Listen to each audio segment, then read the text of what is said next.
So this is Tombland. It's one of the most historic parts of Norwich, I would say. So there we have the cathedral. Coming around here we have the Maids Hotel. And look at this magnificent building.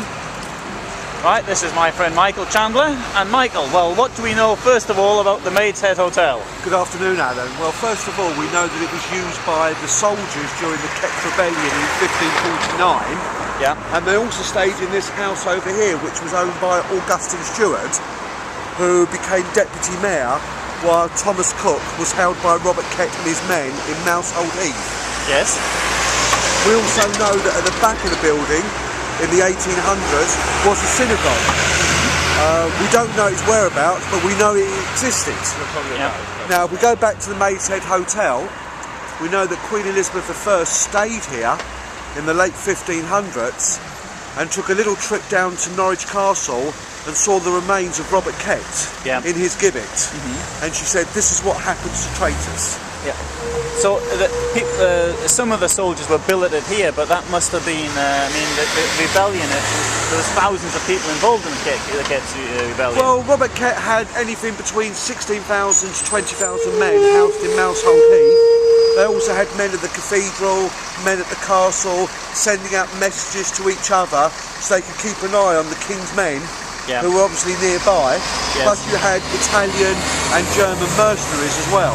So the mercenaries fighting on the side of the rebels? No, of the government. Of the government, yeah, that makes sense, sorry, yeah. Yes, they would have been paid quite a fair amount of money to travel over to fight.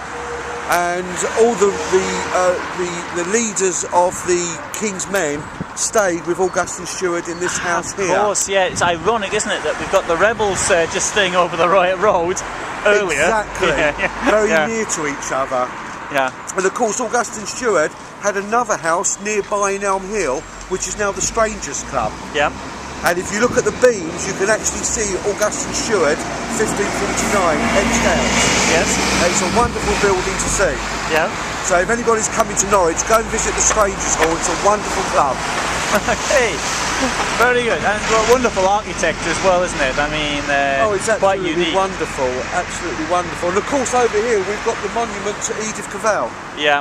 Yeah. One of our national heroines. Yes. Shot in October 1915 in Brussels at the age of 50, and she was from Widmonton, or some at the South Norwich? Just outside South Norwich, but the statue used to be over here.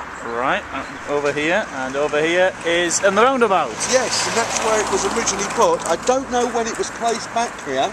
Yeah. But originally it was in London, brought to here, and then moved to here. And of course, Edith is buried further down into the cathedral. Yes, because she has a statue at Trafalgar Square. That's correct. And, well, we can go and see her grave then.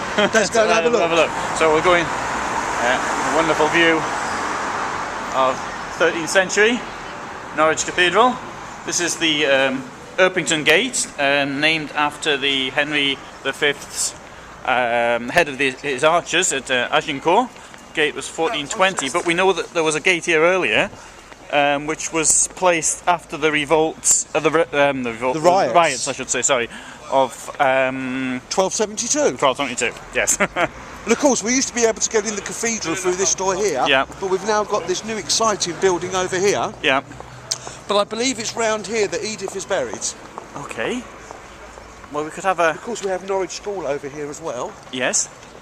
We have the plaque over there. I don't know if you can pick the plaque up. Yeah, I've got the plaque. That's for Norwich School. Yeah. Built by Edward VI. Ah, okay. 1447, 1453, the same time as the Kett's rebellion. 1549, just before 1549, okay, yes. Right.